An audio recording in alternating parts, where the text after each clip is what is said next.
Hi guys, welcome back to my channel. It's Janet and today I'm sharing my yearly hot chocolate bar. I completely changed it from last year and I've moved it over to where I actually make my coffee. I think it makes more sense here. So this is my little coffee bar. Sorry about the lighting today. It's like a really gloomy day. It's storming in Austin, but my coffee bar usually looks a little bit different. I changed it up because it's Christmas time and I wanted to add the hot chocolate bar over here. I did purchase a bunch of stuff and I shared it in a haul. Some of the stuff is from last year, so I just wanted to share what I did this year.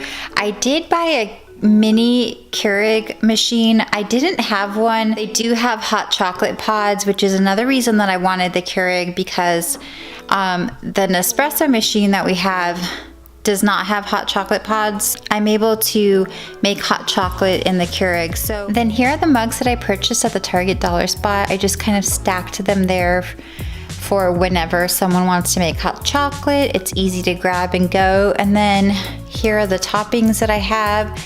I have some peppermint and I have white chocolate chips, which I totally love.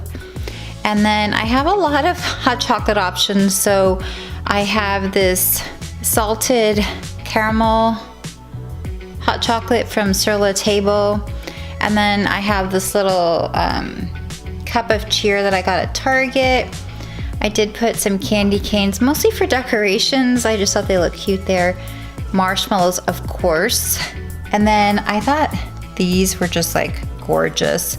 And they're from World Market. I love them so much. And then over here I put hot chocolate little Keurig pods. So we mostly use those, to be honest, when we're making hot chocolate, just because they're super easy. But this is how it turned out. I think it's really cute and festive. Thanks so much for watching and I'll talk to you in the next video.